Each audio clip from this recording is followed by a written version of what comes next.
Needs ವರ್ಕ್ನ ಎಲ್ಲಾ ವೀಕ್ಷಕರಿಗೆ ನಮಸ್ಕಾರ. ಸ್ನೇಹಿತರೆ, ನೀವೇನಾದ್ರೂ ವಾಟ್ಸ್ಆಪ್ ಯೂಸ್ ಮಾಡ್ತಾ ಇದ್ದೀರಾ ಅಂತಂದ್ರೆ, UPI ಯೂಸ್ ಮಾಡ್ತಾ ಇದ್ದೀರಾ ಅಂತಂದ್ರೆ, ಟ್ರೈನ್ ನಲ್ಲಿ ಟ್ರಾವೆಲ್ ಮಾಡ್ತಾ ಇದ್ದೀರಾ ಅಂತಂದ್ರೆ, ಈ ತಿಂಗಳಿಂದ ಬರೋಬ್ಬರಿ 11 ನಿಯಮಗಳಲ್ಲಿ ಬದಲಾವಣೆಯನ್ನ ತಂದಿದ್ದಾರೆ. ಸೊ ಹಾಗಾಗಿ ಪ್ರತಿಯೊಬ್ಬರು ಈ ಒಂದು ಹೊಸ ನಿಯಮಗಳನ್ನ ತಿಳ್ಕೊಳ್ಳಬೇಕಾಗುತ್ತೆ. ಯಾವೆಲ್ಲ ನಿಯಮಗಳು ಬದಲಾವಣೆ ಆಗಿದೆ ಮತ್ತು ವಾಟ್ಸ್ಆಪ್ ನ ಯೂಸ್ ಮಾಡ್ತಕ್ಕಂಥವ್ರು ಏನೆಲ್ಲ ಪರಿಣಾಮ ಬೀರುತ್ತೆ ಅನ್ನೋದ್ರ ಬಗ್ಗೆ ಡೀಟೇಲ್ ಆಗಿ ಡಿಸ್ಕಷನ್ ಮಾಡ್ತಾ ಹೋಗೋಣ. ವಿಡಿಯೋನ ಸ್ಕಿಪ್ ಮಾಡದೆ ಕೊನೆವರೆಗೂ ನೋಡಿ. ಈ ವಿಡಿಯೋನ ನೀವು ಲೈಕ್ ಮಾಡೋ ಮೂಲಕ ನಮಗೆ ಸಪೋರ್ಟ್ ಮಾಡಬಹುದು. ಪ್ರತಿ ತಿಂಗಳು 1ನೇ ತಾರೀಕು ಬಂದ ತಕ್ಷಣ ಕೆಲವೊಂದಿಷ್ಟು ನಿಯಮಗಳಲ್ಲಿ ಬದಲಾವಣೆ ಆಗ್ತಾ ಹೋಗುತ್ತೆ. ಸೊ ಅದರಲ್ಲೂ ವಿಶೇಷವಾಗಿ ಸಿಲಿಂಡರ್ ದರ ಅಂತ ಹೇಳ್ಬೋದು. ಸೊ ಸಿಲಿಂಡರ್ ದರದಲ್ಲಿ ರೇಟ್ಗಳು ಏರಿಳಿತ ಆಗ್ತಾ ಹೋಗುತ್ತೆ, ಹೆಚ್ಚಾಗುತ್ತೆ, ಕಡಿಮೆ ಆಗ್ತಾ ಹೋಗುತ್ತೆ. ಎರಡನೇದಾಗಿ ಬ್ಯಾಂಕಿಂಗ್ ಸೆಕ್ಟರ್ಗಳಲ್ಲಿ, ಸೊ ಈಗ ಫಾರ್ ಎಕ್ಸಾಂಪಲ್ ನಿಮ್ಮ ಒಂದು ಬ್ಯಾಂಕ್ ಅಕೌಂಟ್ ಒಂದು ಮಿನಿಮಮ್ ಬ್ಯಾಲೆನ್ಸ್ ಆಗಿರ್ಬೋದು ಅಥವಾ UPI ಟ್ರಾನ್ಸಾಕ್ಷನ್ ಆಗಿರ್ಬೋದು, ಹೀಗೆ ಬೇರೆ ಬೇರೆ ನಿಯಮಗಳಲ್ಲಿ ಬದಲಾವಣೆ ಆಗ್ತಾ ಹೋಗುತ್ತೆ. ಆಮೇಲೆ ವಿಶೇಷವಾಗಿ ಲಾಸ್ಟ್ 2-3 ತಿಂಗಳಿಂದ ವಾಟ್ಸ್ಆಪ್ ನಲ್ಲಿ ಹೊಸ ನಿಯಮ ಬರುತ್ತೆ ಅಂತ ಸುದ್ದಿ ಹರಿದಾಡ್ತಾ ಇತ್ತು. ಅದು ಅಧಿಕೃತವಾಗಿ ನಿನ್ನೆಯಿಂದ ಜಾರಿ ಆಗಿದೆ ಅಂತ ಹೇಳ್ಬೋದು. ಹೀಗೆ ಈ ಒಂದು ಮಾರ್ಚ್ 1ನೇ ತಾರೀಕಿಂದ ಬರೋಬ್ಬರಿ 11 ಹೊಸ ನಿಯಮಗಳನ್ನು ತಂದಿದ್ದಾರೆ. ನೀವೇನಾದ್ರೂ ಪ್ರತಿದಿನ ವಾಟ್ಸ್ಆಪ್ ಯೂಸ್ ಮಾಡ್ತೀರಾ ಅಂದ್ರೆ, UPI ಯೂಸ್ ಮಾಡ್ತೀರಾ ಅಂದ್ರೆ, ಅಥವಾ ರೈಲಿನಲ್ಲಿ ನೀವೇನಾದ್ರೂ ಪ್ರಯಾಣ ಮಾಡ್ತೀರಾ ಅಂತಂದ್ರೆ, ಈ ಒಂದು ನಿಯಮಗಳನ್ನು ನೀವು ಪ್ರತಿಯೊಬ್ಬರು ತಿಳ್ಕೊಳ್ಳೇಬೇಕು ಅಂತ ಹೇಳ್ಬೋದು.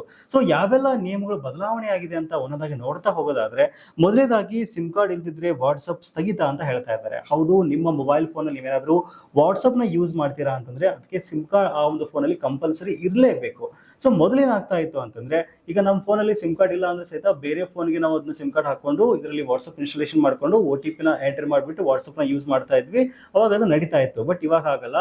ಆ ಒಂದು ಪರ್ಟಿಕ್ಯುಲರ್ ಡಿವೈಸ್ ಅಲ್ಲಿ, ಇವಾಗ ಈ ಫೋನ್ ಅಲ್ಲಿ ನಾನು ವಾಟ್ಸ್ಆಪ್ ಯೂಸ್ ಮಾಡಿದ್ದೀನಿ ಅಂತಂದ್ರೆ ಕಂಪಲ್ಸರಿ ಆ ನಂಬರ್, ಆ ಒಂದು ಸಿಮ್ ಕಾರ್ಡ್ ಈ ಫೋನ್ ಅಲ್ಲಿ ಇರಲೇಬೇಕು. ಅಂದ್ರೆ ಸಿಮ್ ಕಾರ್ಡ್ ಈ ಒಂದು ಫೋನ್ ಜೊತೆ ಬೈಂಡಿಂಗ್ ಆಗಿರ್ಬೇಕು, ಅಂದ್ರೆ ಮಾತ್ರ ವಾಟ್ಸ್ಆಪ್ ಇಲ್ಲಿ ರನ್ ಆಗುತ್ತೆ. ಇಲ್ಲ ಅಂದ್ರೆ ಆಟೋಮೆಟಿಕ್ ಆಗಿ ವಾಟ್ಸ್ಆಪ್ ಸಹಿತ ಇಲ್ಲಿ ಸ್ಥಗಿತ ಆಗುತ್ತೆ ಅಂತ ಹೇಳ್ಬೋದು. ಆಮೇಲೆ ಕೆಲವೊಬ್ರು ಈ ಇನ್ವಾಯ್ಸ್ ಗಳನ್ನ ಕಳ್ಸಕ್ಕೆ ಬಿಲ್ಲಿಂಗ್ ಸಾಫ್ಟ್ವೇರ್ ಜೊತೆಗೆ ನಿಮ್ಮ ಒಂದು ವಾಟ್ಸ್ಆಪ್ ನ ನೀವು ಅಲ್ಲಿ ಲಿಂಕ್ ಮಾಡ್ಕೊಂಡಿರ್ತೀರ, ಲಿಂಕ್ ಡಿವೈಸ್ ಹೋಗ್ಬಿಟ್ಟು ಲಿಂಕ್ ಮಾಡ್ಕೊಂಡಿರ್ತೀರ. ಪ್ರತಿ 6 ಗಂಟೆಗೊಮ್ಮೆ ಅದು ಅಲ್ಲಿ ಲಾಗ್ಔಟ್ ಆಗ್ತಾ ಹೋಗುತ್ತೆ. ಸೊ ಅವಾಗ ನೀವು ಪ್ರತಿ 6 ಗಂಟೆಗೊಮ್ಮೆ ನೀವು ಲಾಗಿನ್ ಆಗ್ಬೇಕಾಗುತ್ತೆ. ಸೊ ಇದು ಸಹಿತ ಒಂದು ಒಳ್ಳೆಯ ಒಂದು ಏನು ನಿಯಮ ಅಂತ ಹೇಳ್ಬೋದು. ವಾಟ್ಸ್ಆಪ್ ಯೂಸ್ ಮಾಡ್ತಕ್ಕಂಥ ಪ್ರತಿಯೊಬ್ಬರಿಗೂ ಈ ವಿಡಿಯೋನ ಶೇರ್ ಮಾಡಿ, ತುಂಬಾ ಜನರಿಗೆ ಇದು ಅನುಕೂಲ ಆಗುತ್ತೆ.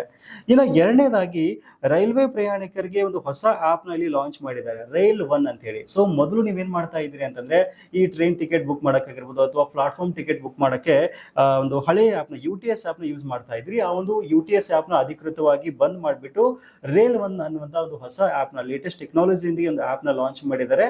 ಸೊ ಈ ಮೂಲಕ ನೀವು ಹಲವಾರು ಒಂದು ರೈಲ್ವೆ ಒಂದು ಸೌಲಭ್ಯಗಳನ್ನ ಇಲ್ಲಿ ನೀವು ಪಡ್ಕೊಳ್ಬಹುದು. ಇನ್ನು ಮೂರನೇದಾಗಿ, LPG ದರಗಳ ಪರಿಷ್ಕರಣೆ ಅಂತ ಹೇಳ್ಬೋದು. ಸೊ ಅದು ಬರೀ ಈ ತಿಂಗಳು ಅಷ್ಟೇ ಅಲ್ಲ, ಪ್ರತಿ ತಿಂಗಳು 1ನೇ ತಾರೀಕು ಬಂದ ತಕ್ಷಣ LPG ರೇಟ್ ನಲ್ಲಿ ಏರಿಳಿತ ಆಗ್ತಾ ಹೋಗುತ್ತೆ. ಇದು ತುಂಬಾ ಜನರಿಗೆ ಆಲ್ರೆಡಿ ಗೊತ್ತಿರುತ್ತೆ. ಬಟ್ ಸಾಮಾನ್ಯವಾಗಿ ನಾವು ಮನೆಗೇನು ಅಡಿಗೆಗೆ ಏನು LPG ಯೂಸ್ ಮಾಡ್ತೀವಲ್ಲ, ಅದರಲ್ಲಿ ಹೆಚ್ಚು ಕಡಿಮೆ ಆಗೋದು ತುಂಬಾ ವಿರಳ. ಬಟ್ ಏನು ಈ ಹೋಟೆಲ್ಗಳಿಗೆ ಅಥವಾ ರೆಸ್ಟೋರೆಂಟ್ಗಳಲ್ಲಿ ಈ ವಾಣಿಜ್ಯ ಸಿಲಿಂಡರ್ ಅಂತ ಹೇಳ್ತೀವಲ್ಲ, ಅದರಲ್ಲಿ ಕಂಪಲ್ಸರಿ ಒಂದು ಏರಿಳಿತ ಆಗುತ್ತೆ ಅಂತ ಹೇಳ್ಬೋದು. ಸೊ ಇದರ ಒಂದು ಪರಿಣಾಮ ಏನಿದೆಯಲ್ಲ, ಇದು ಹೋಟೆಲ್ ಬಜೆಟ್ ಮೇಲೆ ಪರಿಣಾಮ ಬೀರುತ್ತೆ. ಇನ್ ಕೇಸ್ ಒಂದೇ ಸರಿ ಹೆವಿ ಜಾಸ್ತಿ ಆಗಿಬಿಡ್ತು ಅಂತಂದ್ರೆ ಈ ಹೋಟೆಲ್ ತಿಂಡಿ ತಿನಿಸುಗಳ ಮೇಲೆ ಒಂದು ರೇಟ್ ಜಾಸ್ತಿ ಆಗ್ತಾ ಚಾನ್ಸ್ ಇರುತ್ತೆ. ಸೊ ಈ ರೀತಿ ಆಗ್ತಾ ಹೋಗುತ್ತೆ. ಈ ತಿಂಗಳು ವಾಣಿಜ್ಯ ಸಿಲಿಂಡರ್ ಮೇಲೆ ಸ್ವಲ್ಪ ರೇಟ್ ಜಾಸ್ತಿ ಆಗಿದೆ ಅಂತಾನೆ ಹೇಳ್ಬೋದು. ಇನ್ನ 4ನೇ ನಿಯಮದ ಬಗ್ಗೆ ನೋಡೋದಾದ್ರೆ, ಬಹು ಮುಖ್ಯವಾಗಿ ಈ ಒಂದು ನಿಯಮ ಪ್ರತಿಯೊಬ್ಬರಿಗೂ ಅನ್ವಯ ಆಗುತ್ತೆ ಅಂತ ಹೇಳ್ಬೋದು. ಪ್ರತಿಯೊಬ್ಬರ ಹತ್ರ ಬ್ಯಾಂಕ್ ಅಕೌಂಟ್ ಇರುತ್ತೆ, ಆಯ್ತಾ. ಸೊ ಬ್ಯಾಂಕ್ ಅಕೌಂಟ್ ಹೊಂದಿರುವ ಪ್ರತಿಯೊಬ್ಬರಿಗೂ ಇದು ಅನ್ವಯ ಆಗುತ್ತೆ. ಒಂಥರ ಗುಡ್ ನ್ಯೂಸ್ ಅಂತಾನೆ ಹೇಳ್ಬೋದು, ಒಂದು ಸಮಾಧಾನಕರ ಸುದ್ದಿ ಅಂತಾನೆ ಹೇಳ್ಬೋದು. ಸೊ ಕೆಲವೊಂದಿಷ್ಟು ಬ್ಯಾಂಕ್ಗಳು ಏನ್ ಮಾಡ್ತವೆ ಅಂತಂದ್ರೆ, ಮಿನಿಮಮ್ ಬ್ಯಾಲೆನ್ಸ್ ಅನ್ನ ನಾವು ಅಕೌಂಟ್ ಅಲ್ಲಿ ಮೇಂಟೈನ್ ಮಾಡಲಿಲ್ಲ ಅಂತಂದ್ರೆ ದಂಡ ಹಾಕ್ತಾ ಇರ್ತವೆ. ಫಾರ್ ಎಕ್ಸಾಂಪಲ್, ಈಗ ನಾವು ಗೌರ್ಮೆಂಟ್ ಬ್ಯಾಂಕ್ ತಗೊಂಡ್ವಿ ಅಂತಂದ್ರೆ, SBI ತಗೊಂಡ್ವಿ ಅಂತಂದ್ರೆ, SBI ಅಕೌಂಟ್ ಅಲ್ಲಿ 500 ರೂಪಾಯಿ ಮಿನಿಮಮ್ ಬ್ಯಾಲೆನ್ಸ್ ನೀವು ಮೇಂಟೈನ್ ಮಾಡಬೇಕು ಅಂತ ಹೇಳ್ತಾ ಇರ್ತಾರೆ. ಈ ಜೀರೋ ಬ್ಯಾಲೆನ್ಸ್ ಅಕೌಂಟ್ ಬಿಟ್ಬಿಡಿ, ಆಯ್ತಾ. ನಾನು SBI account with minimum balance maintain ಮಾಡ್ತಕ್ಕಂಥ ಅಕೌಂಟ್ ಇದ್ದವ್ರಿಗೆ ಹೇಳ್ತಾ ಇದ್ದೀನಿ. ಕೆಲವೊಂದಿಷ್ಟು ಪ್ರೈವೇಟ್ ಬ್ಯಾಂಕ್ ಗಳಲ್ಲಿ, ಫಾರ್ ಎಕ್ಸಾಂಪಲ್ ಇವಾಗ ICICI ಬ್ಯಾಂಕ್ ಅಲ್ಲಿ ಅಥವಾ ಆಕ್ಸಿಸ್ ಬ್ಯಾಂಕ್ ಅಲ್ಲಿ 5,000 ಅಥವಾ 10,000 ಮಿನಿಮಮ್ ಬ್ಯಾಲೆನ್ಸ್ ಮೇಂಟೈನ್ ಮಾಡಬೇಕು ಅಂತ ಅಲ್ಲಿ ಹೇಳ್ತಾ ಇರ್ತಾರೆ. ಸೊ ಇನ್ ಕೇಸ್ ನಾವು ಮಿನಿಮಮ್ ಬ್ಯಾಲೆನ್ಸ್ ಮೇಂಟೈನ್ ಮಾಡಲಿಲ್ಲ ಅಂತಂದ್ರೆ ಏನಾಗ್ತಾ ಇತ್ತು ಅಂತಂದ್ರೆ, ಅದಕ್ಕೆ ದಂಡ ಹಾಕ್ತಾ ಇದ್ರು ಬ್ಯಾಂಕ್ ಅವರು. ಬಟ್ ಈ ಒಂದು ದಂಡಕ್ಕೆ ಒಂದು ಪ್ರತಿಯಾಗಿ ಒಂದು ಹೊಸ ರೂಲ್ಸ್ ನ ತಗೊಂಡು ಬಂದಿದ್ದಾರೆ.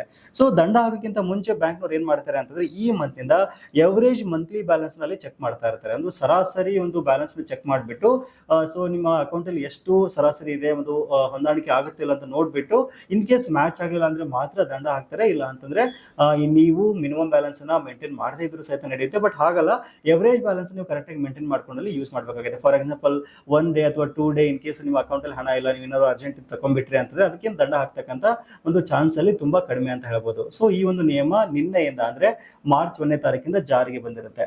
ಇನ್ನು ನೆಕ್ಸ್ಟ್ ನಿಯಮ, UPI ಟ್ರಾನ್ಸಾಕ್ಷನ್ ಮೇಲೆ ಹೊಸ ರೂಲ್ಸ್ ನ ತಗೊಂಡ್ ಬಂದಿದ್ದಾರೆ. ನಾವು ಪ್ರತಿದಿನ ಏನು ಹಣವನ್ನು ಟ್ರಾನ್ಸ್ಫರ್ ಮಾಡ್ತಾ ಇರ್ತೀವಿ, Google pay, phone pay, Paytm ಅಥವಾ ಯು ಪಿ ಐ ಟ್ರಾನ್ಸಾಕ್ಷನ್ ಮಾಡ್ತಾ ಇರ್ತೀವಿ.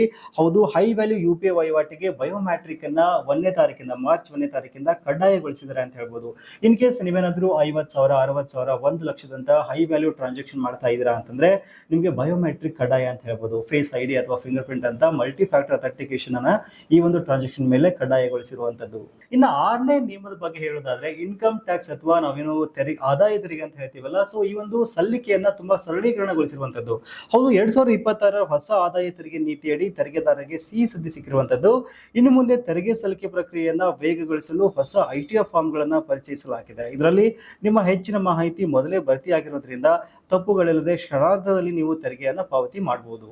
ಇನ್ನು 7ನೇದಾಗಿ ಬಿಸಿನೆಸ್ ಮಾಡ್ತಕ್ಕಂಥವ್ರಿಗೆ GST ಪಾಲನೆಯಲ್ಲಿ ಕಟ್ಟುನಿಟ್ಟಿನ ಕ್ರಮವನ್ನು ತಗೊಂಡು ಬಂದಿರುವಂತದ್ದು. ಹೌದು, GST ವಂಚನೆ ತಡೆಗೆ ಸರ್ಕಾರ ಮುಂದಾಗಿರುವಂತದ್ದು. ಇನ್ಪುಟ್ ಟ್ಯಾಕ್ಸ್ ಕ್ರೆಡಿಟ್ ITC ಪಡೆಯಲ್ಲಿ ಏನಾದರೂ ವ್ಯತ್ಯಾಸ ಕಂಡು ಬಂತಂದ್ರೆ ತಕ್ಷಣವೇ ಆನ್ಲೈನ್ ಮೂಲಕ ನೋಟಿಸ್ ಅನ್ನು ಕೊಟ್ಟು ದಂಡವನ್ನ ವಿಧಿಸ್ತಾ ಇದ್ದಾರೆ.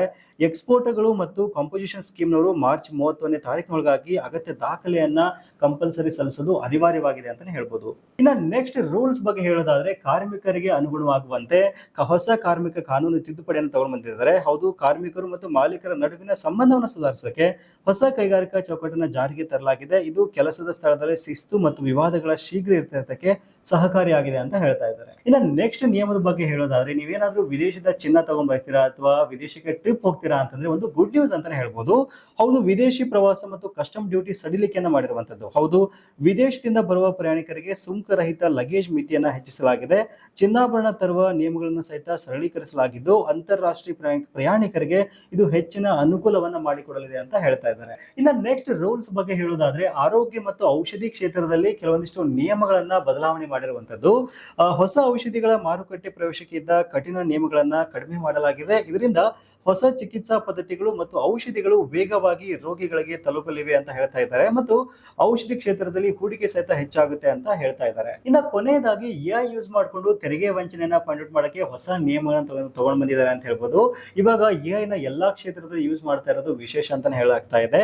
ಭ್ರಷ್ಟಾಚಾರ ಮುಕ್ತ ವ್ಯವಸ್ಥೆಗಾಗಿ ಸರ್ಕಾರ ಕೃತಕ ಬುದ್ಧಿಮತ್ತೆ AI ಮತ್ತು ಕೇಂದ್ರೀಕೃತ ಡೇಟಾಬೇಸ್ ಅನ್ನ ಬಳಸುತ್ತಿದೆ. ಇದು ತೆರಿಗೆ ಪಾವತಿಯಲ್ಲಿ ಪಾರದರ್ಶಕತೆಯನ್ನ ತರಲಿದ್ದು ತೆರಿಗೆಗಳರಿಗೆ ಚಾಟಿ ಬೀಸಲಿದೆ ಅಂತ ಹೇಳ್ತಾ ಇದ್ದಾರೆ. ಈ ಒಂದು 11 ನಿಯಮಗಳು ನಿನ್ನೆಯಿಂದ ಜಾರಿಗೆ ಬಂದಿರುವಂತದ್ದು. ಸೊ ನೀವೇನಾದ್ರೂ ವಾಟ್ಸ್ಆಪ್ ನ ಯೂಸ್ ಮಾಡ್ತಾ ಇದ್ದೀರಾ ಅಂತಂದ್ರೆ, ರೈಲ್ವೆ ಆಗಿದ್ರಿ ಅಂತಂದ್ರೆ, ಅಥವಾ ನೀವೇನಾದ್ರೂ ಇನ್ಕಮ್ ಟ್ಯಾಕ್ಸ್ ನ ಪೇ ಮಾಡ್ತಾ ಇದ್ದೀರಾ ಅಂತಂದ್ರೆ, ಸೊ ಬ್ಯಾಂಕ್ ಅಕೌಂಟ್ಸ್ ನ ಹೊಂದಿದ್ರಿ ಅಂತಂದ್ರೆ ತುಂಬಾ ಅನುಕೂಲ ಆಗುತ್ತೆ ಅಂತ ಹೇಳ್ಬೋದು. ಈ ಮಾಹಿತಿ ನಮ್ಮ ಸ್ನೇಹಿತರು ಸಹಿತ ಶೇರ್ ಮಾಡಿ ತುಂಬಾ ಜನರಿಗೆ ಅನುಕೂಲ ಆಗುತ್ತೆ. ಸೊ ಇದಿಷ್ಟು ಇವತ್ತಿನ ಮಾಹಿತಿ. ಸಿಗೋಣ ಮತ್ತೆ ಮುಂದಿನ ಇಂಟ್ರೆಸ್ಟಿಂಗ್ ವಿಡಿಯೋ ಒಂದಿಗೆ. Thank you for watching. Take care.